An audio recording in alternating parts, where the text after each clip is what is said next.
We're going to cram a whole bunch into this update for you guys. There's going to be a bit of a autumn garden update and how everything's going. We're also going to give you a bit of a wrap up on our summer garden season and how that late planting went. I'll talk about what we were able to harvest and also what we got for preserving off of that as well. And we're going to do a little bit of a job today, and that is some garlic planting. And this is the garlic that I've kind of had squirreled away from our last garlic crop. And what we're going to do is we are going to plant that today, and I'll also share a little bit about some additional garlic planting that we're going to do this year as well.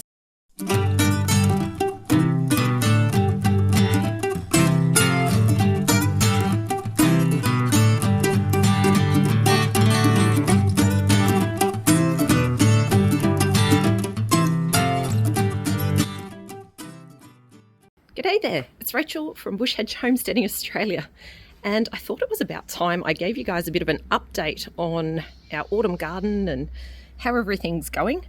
We've also got a little bit of a job to do today. I've got garlic here from our last garlic crop that we put aside, and I've had that stored inside now, and today we need to plant that. Well and truly it's time to do a bit of garlic planting, so I'm going to kind of take you along with the family and do the planting.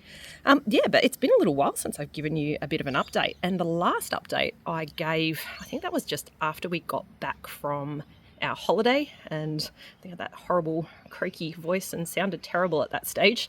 Well, I ended up getting quite sick after that, and actually ended up with a bit of pneumonia and kind of just still coming good at the moment. So even with our planting today, as you'll see, the family is going to be getting stuck in and doing a lot of the hard work on that one. But yeah, so I've been a bit crook, and the garden's probably not as great as it normally is, and I'll kind of give you a bit of a share on that when we're down there as well. But yeah, there has been a little bit of harvesting and things, so we'll kind of run through the garden and I'll show you what we've been harvesting, and I'll also talk with you a little bit about what we've done with some of the things that we've harvested. When it comes to this year and the harvests, I will be honest, it wasn't the greatest year. I told you guys and kind of took you along with our late planting. The late planting wasn't the greatest, and it's really reinforced the fact that we do need to plant quite early up here in the hills, kind of that last week of winter, and also kind of the first couple of weeks of spring. We really need to get things in the ground and in the greenhouse to get good crops.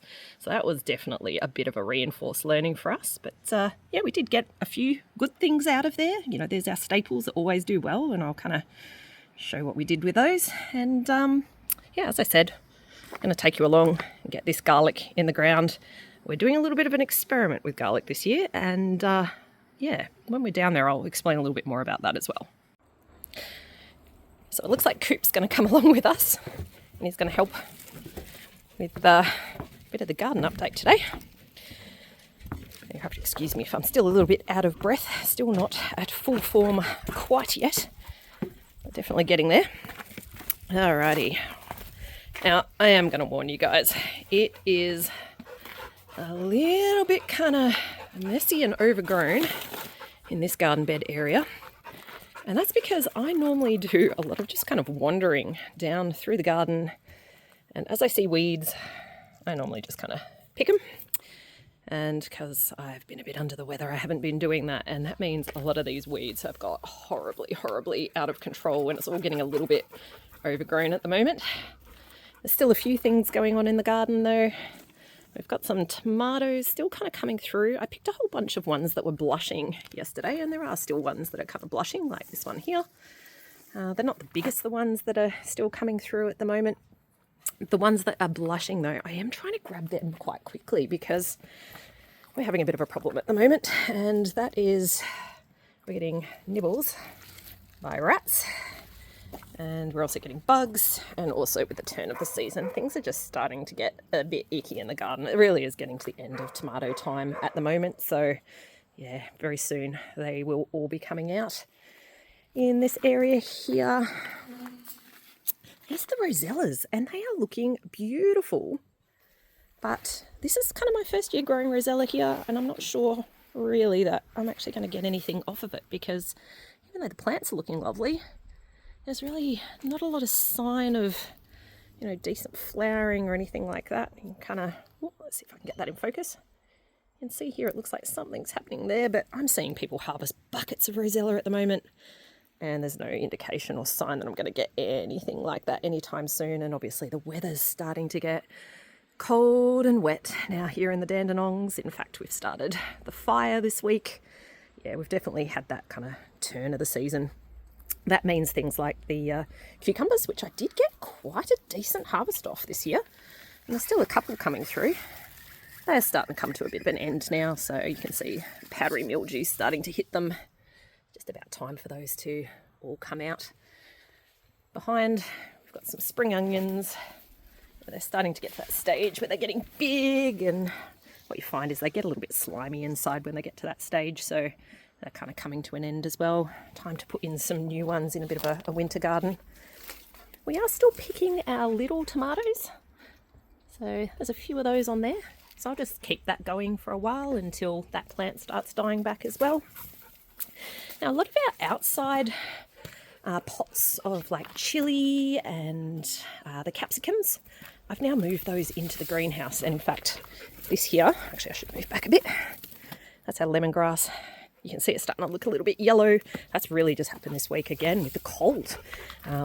So that needs to go to the greenhouse as well. But yeah, all our pots, they're all back in here again. And we are still picking chilies. I only put these in here the other day and shut the door. Yeah, it was because they were starting to look a little bit sad and unhappy outside. It is amazing. You get a couple of those cold nights and really quickly the leaves start kind of turning a bit yellow. But hopefully they will overwinter nicely in here. These ones here, the Korean chilies, they were really good at overwintering last year. We lost most of these ones. I'm trying to remember what that was. That was my son's super spicy chili. I'm trying to remember if it was like a scorpion or something like that. But they all died except for this one plant. And this one plant didn't actually produce anything this year. So yeah, maybe it's just not right for the climate up here. What is doing amazing, and I'm really, really excited about, is these guys here. And these are those big Jim chilies that I shared with you guys, the chili swap that we did with one of the lovely people out there in our YouTube watching land that follows along with us and did a bit of a swap with us. And yeah, these are just so abundant. Look at all the chilies on here. They're not super, super huge like the first one that we shared with you guys, but yeah, like I'm letting some go red now, like this one here. There's some nice big green ones, like behind here. This plant I need to prop up because it's starting to fall over, but you can see there's some really nice big chilies on that one there. And I did also plant a couple in the bed over here, and these ones are like super duper abundant as well. We'll kind of get you right in under there. You can see there's lots of lovely looking chilies on that plant too. So being in the greenhouse, they hopefully will be nice and happy over the winter, and you know, we can extend out the growing season as well. So hopefully those will start to turn a little bit red, but if they start to have any sign that they're not looking good, I'll just pick them. And that's the same with the capsicums here. So these are all the capsicums. Some of these plants are, jeepers, what would they be? Probably about, I don't know, maybe 7, 8 years old now. Yeah, maybe 7. And yeah, nice big kind of thick trunks on those. I did have one I had to pull out this year because it was kind of dying off. I'd be surprised if I get too much more time out of these guys, but you can see they are still producing lots of capsicums. And yeah, that's kind of just, you know, keeping us just in capsicums. You know, I haven't had enough to freeze and preserve this year, but plenty of capsicums and plenty of chilies for fresh eating. With the jalapenos, you can see there's still heaps coming through. Not too many red on here, and that's because I've been picking them as they go red. And we kind of slice those up. I've been putting them in the freezer for now, and once I've got a big bag, I'll dehydrate those like I have in the previous years and just kind of pop them in the blender, turn them into like a bit of a flaked chili, kind of chili powdery sort of thing. That is one of my hubby's favourite things that we do here. So, and for those following along, you know, we go through a lot of chili here. So I'm hoping the rest of these green ones will also turn nice and red and add to that. If not, it's not the end of the world because you can kind of pick them green as well. And I could have a red chili powder and a green chili powder. Yeah, lots coming through. They're looking really, really good.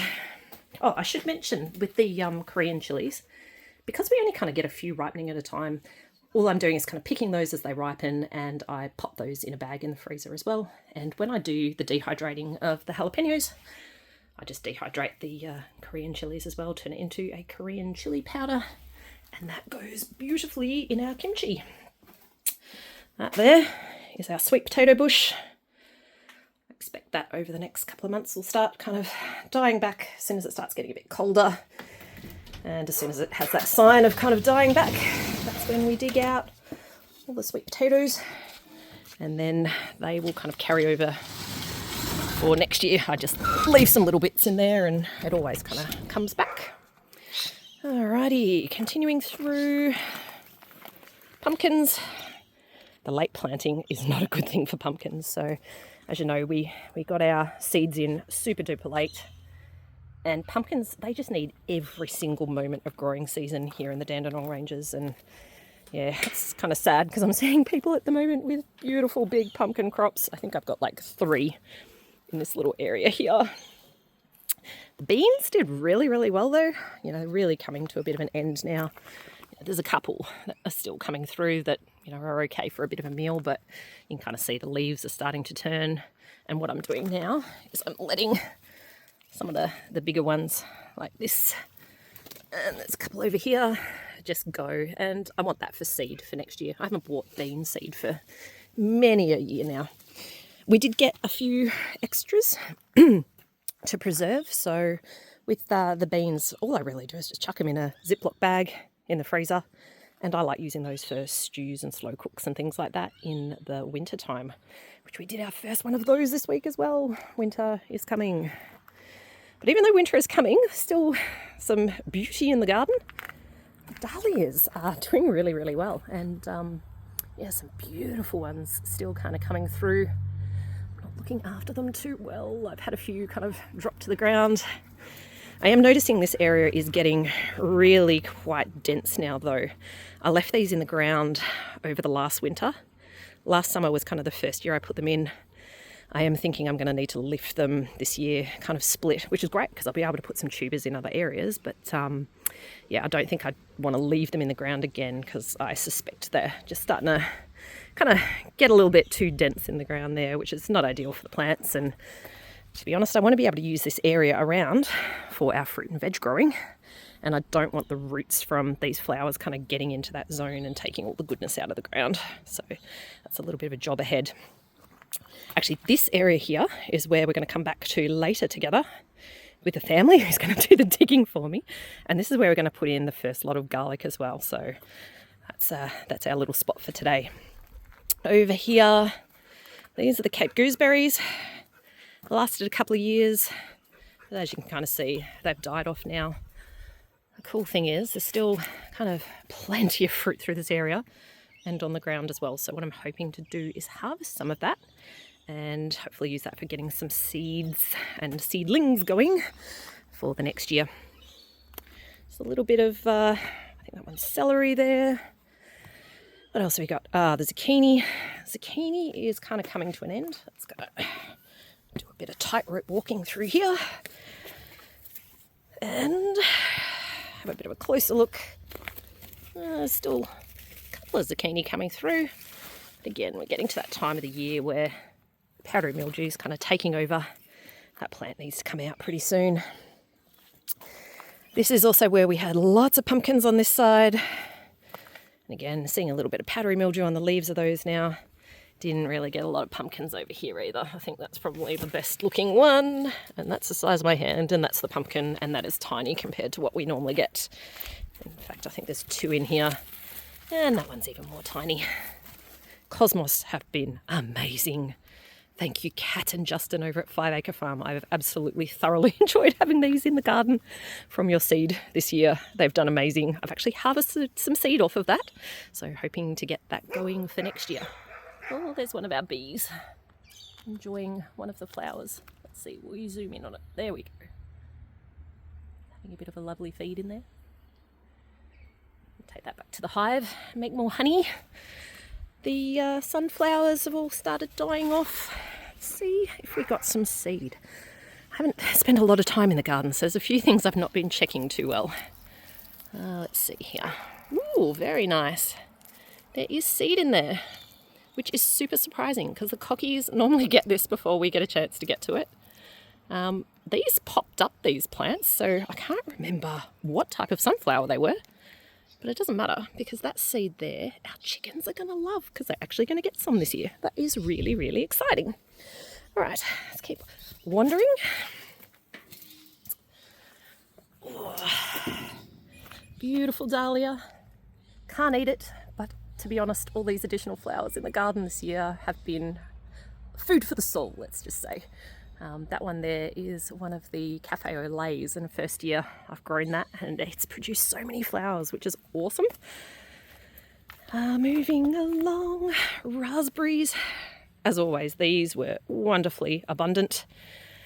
If you've been following along, you probably saw I made lots of wonderful raspberry things this year.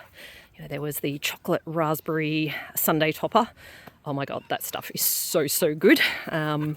Yeah, if you have raspberries, that is a wonderful recipe to make. We've got a video on that on the channel. Highly, highly recommend it. And people love getting that one as gifts as well. I've also done lots of berries, just kind of like in their own juice with a bit of sugar as well.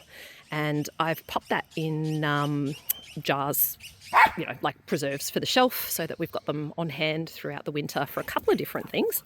It's really nice on our homemade yogurt and it's really nice on ice cream. It's also really good in that Ninja Creamy. I think if you saw the preserving 30 kilos of banana video that we did, I showed that for making the banana ice cream, but yeah, the homemade berry kind of syrup, that goes amazing with that creamy for making your own homemade kind of vanilla homemade ice cream bases. And yeah, we got quite a bit of berry syrup off of these guys, but as you can see now, they're kind of dying back for the year. When they do, what we'll do is see how there's kind of like a couple of different lots of canes here. There's these ones here, which are the ones that fruited and, you know, they've kind of completely died back. Those ones will actually snip out. And then there's these ones here, which are kind of this year's growth. They're still a little bit greener looking, although they'll kind of die back as well. Those ones that didn't fruit this year, they're the canes that we'll get the fruit on next year with these vines. So that's kind of how we'll maintain those. Bit of work to be done in our compost area. I haven't been turning it, although hubby today will be grabbing some of the compost out of here to enrich that bed where our garlic is going. So yeah, we'll also do a bit of turning in here as we do that. With the cold, our potato plant here has not been happy, and that one's starting to die back a bit. So we'll see what happens there. I'll yeah, because I only put, I think there was like 1 or 2 potatoes in there. It's not particularly abundant with potatoey growth, so I'm not sure how many potatoes we're going to have in that one. If it keeps dying back, I'll probably just you know, dump it out and have a bit of a look at what's going on in there. It was a bit experimental, to be honest, that one. After we did that last potato harvest, I just had a couple of little potatoes from that, and there was one that had like lots of like kind of little bits coming off of like a main bit of potatoes, so I threw that in there as well just to see if it'd grow, and it popped up, so I've just kind of let that go. We've got some more rosella here, and again, I don't think we're really getting much in the way of, you know, flowering or anything like that, so not sure how we'll go there. Look how amazing all of this asparagus is looking. It's yeah, still lovely and green, but that won't last too much longer. It will start browning off over the winter.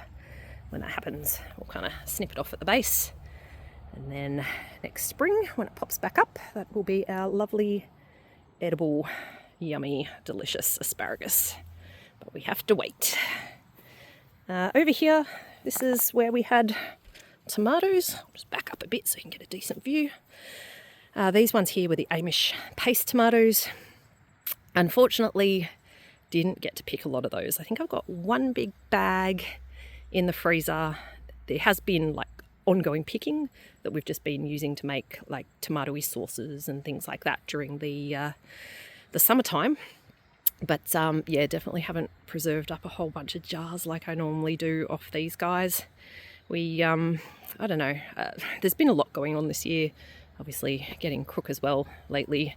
Yeah, just didn't quite play out with the garden the way that things normally do. So very much looking forward to next season and getting kind of back on track with our plantings and harvests as well. Well, the other thing with this garden is we had some issues with rats out here, and they were getting stuck into quite a few of the tomatoes out here. So in fact, is that a little hole in there? Little buggers. Yeah, and they were in this area here. Rodents do love a area where you've got kind of food scraps and things, and you know, some of the organics we throw in here from inside, as you can kind of see. Yesterday we were kind of preserving a whole bunch of passion fruit, kind of scooping out the guts and putting it in ice cube containers in the freezer. But yeah, things like that, they'll have a nibble on it, feeds them. So yeah, having that and that next to each other, I guess, is a bit of a consequence there. Corn, absolutely dismal. I got some seed from Swap Group, and to be honest, I took it on knowing that, you know, it wasn't definite that I'd get cobs off of it, because you do need, you know, certain sorts of corn and corn seed, I should say, to produce the cobs. And you know, when you've got an unknown, it's never really a guarantee. And these ones here, they just really didn't produce much. They had these kind of little cobs that, you know, really didn't do an awful lot. You can kind of see, you know, there was a little bit on it, but you know, it just wasn't really worth the effort or the space in the garden. So that there will just get mulched up. It'll become part of our compost over there. Oh, over here, I transplanted, I think you might remember from this potato bed, some of the yes, Cooper, I'll throw the ball. Sorry guys, distracted. There we go, that'll keep him occupied. We pulled out the potatoes from this bed that we'd had here for quite a few years. We put in some of the transplanted Cape gooseberries or ground cherries, depending on what you call them, where you're from. And yeah, I'm not convinced they're actually going to do okay, particularly considering the ones in the other area have completely kind of died off. You can still see these are green, but yeah, they didn't shoot, even though, you know, we did leave nodes for them to shoot from. They're just, yeah, not really doing much. I'll leave them, see what happens. But yeah, if they're not doing anything by next garden season, I don't want to waste this bed, and I'll kind of move them on. Now you can probably see one thing that is in here, despite our great efforts to get rid of them, is a whole bunch of potato plants. And you know, it's just one of those things that I've found with potatoes, wherever you've planted them, they tend to keep popping up, and it is very tricky to get rid of them. So that's another reason I'm actually quite happy that we've moved to those kind of grow bag sort of, you know, even though it's not like a formal grow bag, but using the old feed bags from the sheep. Yeah, those grow bags from the sheep feed, they mean that I'm not going to get this issue where there's just potatoes popping up everywhere in the garden, competing with whatever I'm actually trying to grow there. Now over here, this is the only apple tree I netted out of about half a dozen that we have. Also the only apple tree we actually got to pick an apple off of. And we did pick quite a few apples. I think I shared that with you guys. Yeah, all the other ones. So if we kind of continue along, you know, the apple trees all kind of along here, and also kind of up in the bee area, they all got eaten by the birds and the bats and the possums and all the things that like to compete with us for our fruit trees. We've also, you know, got things like the peaches. They pretty much ate all of those as well. You know, I think we did get one pick I was able to do some fruit leather off of. But yeah, there wasn't an awful lot that we got off of all the fruit trees. What else? Yeah, all of these got eaten. And they all got eaten. Actually, let's take you upstairs, because I do want to show you our citrus on this side of the house. So this is kind of the northern side of the house, and this is probably where our best citrus lives. Planted this, gee, what would it be? Probably about 14, going on 15 years ago. Lime tree, lemon tree. In fact, there's 2 lemon trees through here, and they absolutely love this spot. And it's because we've got this northern wall just here, and they just seem to be a bit protected between the water tank, the northern wall, and you can see on here, these are our limes. They're all coming through at the moment, and this tree is incredibly abundant. So we'll be doing things like, lime cordial again soon, and we do kind of dehydrated lime. Some of it I powder, and it's really good for things like fish coating. Others we just kind of do little wedges, and that can be nice in your beers and gins and stuff like that as well, and in a bit of water as well. Good to have the dehydrated on hand when summer comes around and these aren't fruiting as well as they are now. But at the moment, it's all looking very lovely. Hubby's cut the top off the lemon tree this year, but it's still really reaching for the sky. Around here, banana. So this banana plant here, I got gifted from a friend maybe over a decade ago. Never had a banana off of it, but here's a lovely plant, and it throws lots of pups. Took pups off of this a couple of years ago, like basically tipped the whole thing over, split it all, left just one plant in here, but you can see, it's starting to produce lots of pups again, so I might even do the same thing again soon. Definitely don't want too many plants in this one little pot, but yeah, it's been nice and happy. Never got a banana off of it here in the Dandenong Ranges though.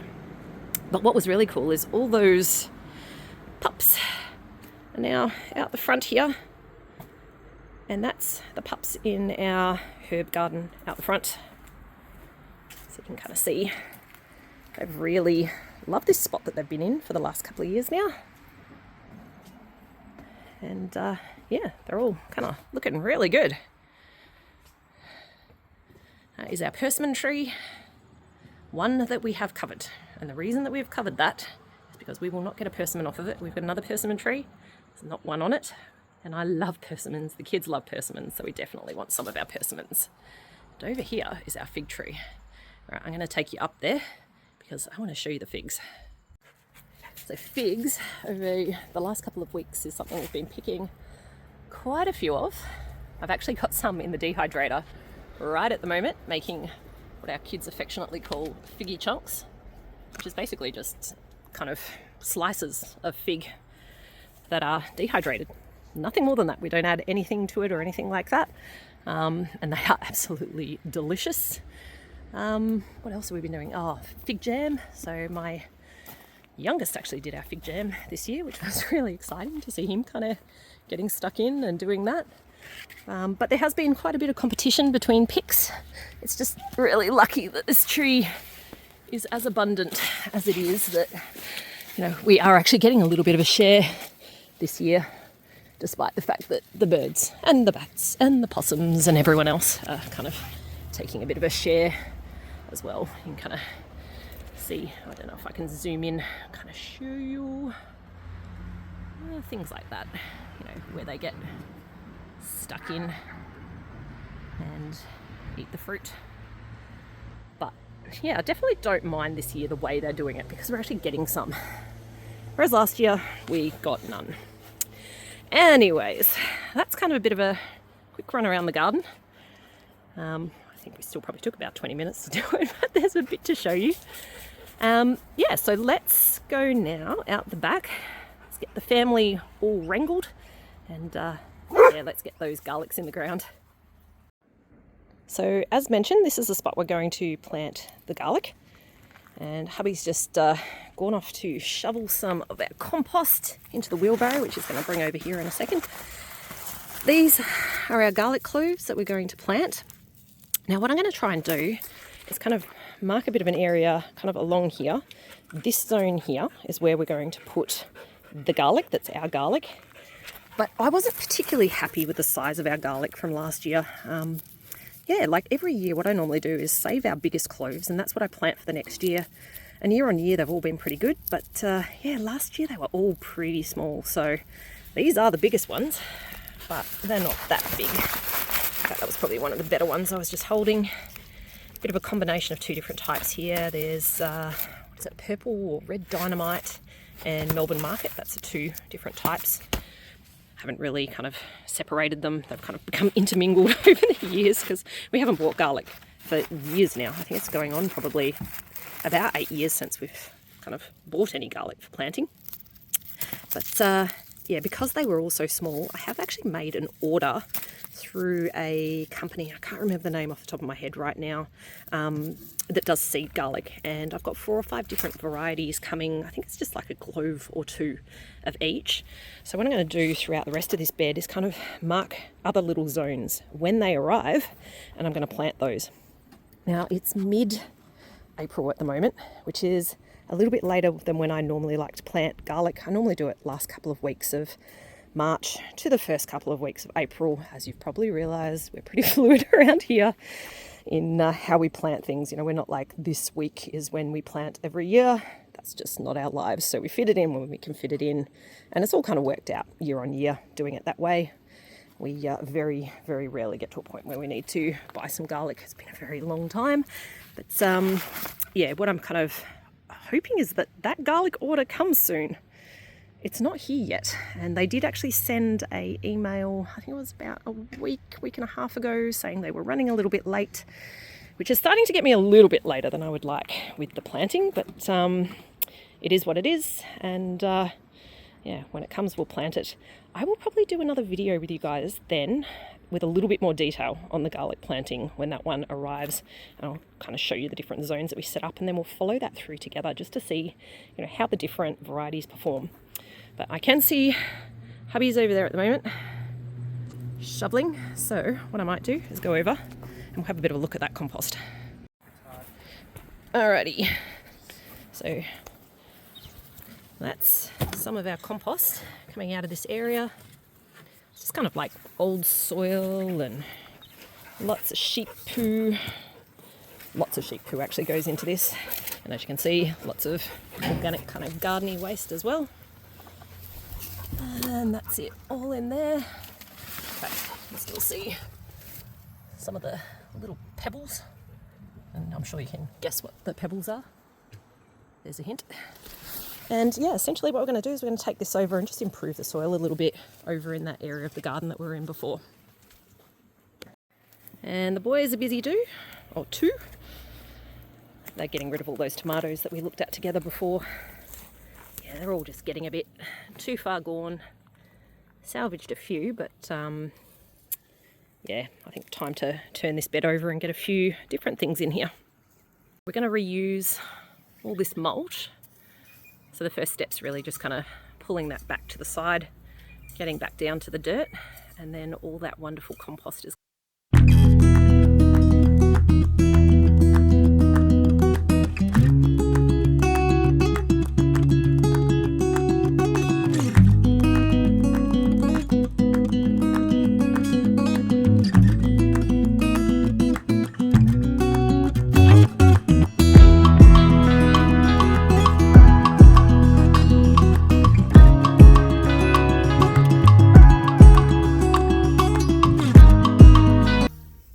get my eldest to start preparing the garlic for the planting.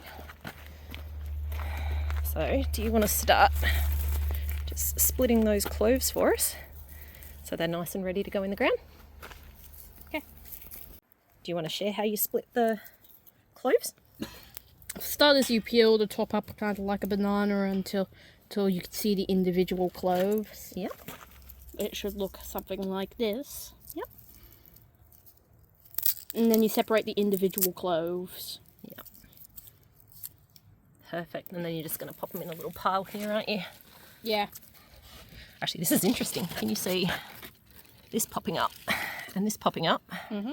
That's actually some of our garlic from last year, because this area over here is where we planted the garlic last year. And that definitely is an indication that we should be planting our garlic. Or probably should have already planted it. Now, I want to know exactly where I've planted the garlic that's our garlic. So what I'm going to do is just use a couple of these old wooden stakes, and these are just ones that are kind of broken off at the bottom. They're a bit of a pain to get in the ground at the moment. And I'm just going to sit them in the garden just to kind of mark. Let's get around the other side. The area here where we're going to be planting our own garlic. And that way, when our other garlic comes, I know I can kind of continue planting around here and on the other side here as well. And then I'm not going to be putting cloves on top of cloves if these ones haven't started popping up yet. Now, you probably noticed I had hubby put all the mulch back in this area here. And he's done that before we've done the planting. And that's because when I plant garlic, I like to plant into an area that's got a decent amount of mulch on it. And this is kind of that sugarcane mulch. Quite like that for this type of application. In fact, we use that a lot throughout our gardens. What I find is if you've got that sugarcane mulch and you kind of plant into that, the garlic is able to kind of pop up through it without a problem. It doesn't suppress the garlic in any way. Obviously, if you did it too thick, it's going to be a problem. But, you know, with the sort of level of thickness we've got here, it's not an issue. And you'll see that when I get in a little bit closer and start planting the garlic. Now, the reason I really, really love it, though, is because I hate weeding and I don't have a lot of time for weeding. So having a layer of mulch is obviously good for water retention, all that sort of stuff, which is not as big a deal when you're dealing with garlic. It's growing over your wintry kind of months and into spring and just kind of the start of summer anyway. But yeah, it will help with that, particularly when things do start to dry off a bit at the other end of the season. But mainly it's about kind of that weed suppression. If you don't have kind of the weed suppression with something like the mulch here, we get huge amounts of weeds growing in amongst the garlic. And it can be quite difficult, particularly in a bed like this, to kind of get right into the middle to kind of weed. And again, time is an issue. If I use the mulch like this, weeding is not so big a drama. Guess what? This is the final one. It is. And I'm peeling it like a banana. And look at that pile. Yeah, we got plenty. We do have plenty. All right, let's get on to planting. Alrighty, we've got lots of activity going on around here now, but I did just want to show you how to plant the garlic. So let's grab one of the cloves. Oh gosh, there we go. And so that's our garlic cloves. And essentially all we want to do is make sure you've got it this way around when you plant, because the roots kind of come out of the bottom. It'll sprout the green at the top. And then over here, we'll kind of start our planting. And I'll just dig down a little bit. I don't even know how deep that is exactly, but you can kind of see how far under the ground that is. Cover that over with dirt, probably about an equal depth to the height of kind of the garlic clove is what I've gone down. And then I just put some of that mulch back over the top. Then I'll pull back a bit of mulch, plant the next one. It's kind of about that sort of spacing in between. I mean, you've got a bit of an idea on how much or how big a garlic clove grows. You don't want them kind of bumping into each other, so you need a little bit of space between them, but they can be planted quite closely together. You're going to plant the next one for us, eh? Go on, if you want to dig the hole. About that deep. Yeah, that's perfect. Put it like pop it this. in. Yep. Cover it up. Maybe a little bit more dirt on top. Yeah, a little more dirt. Yep. And then make sure it's covered with some mulch. And then we're going to repeat that a lot of times. Yes.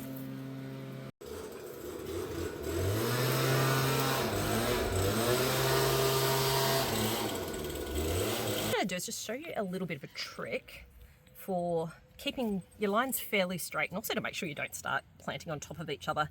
Now that I've started getting away from the edge of that garden bed here, all we do is just kind of use something like a wooden stake, and I just kind of pull back the mulch. It's easier if I kind of toss it onto this side here. And then I've got a handful of the garlic that I'm planting, and to move quickly, you can basically just kind of dig your holes, pop in your garlic, cover them over. There's a little bit of harder ground there.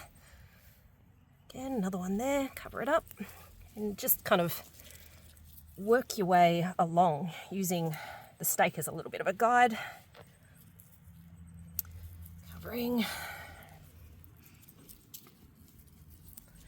And we'll get to the end in a second, and I'll show you what we do once we get to the end.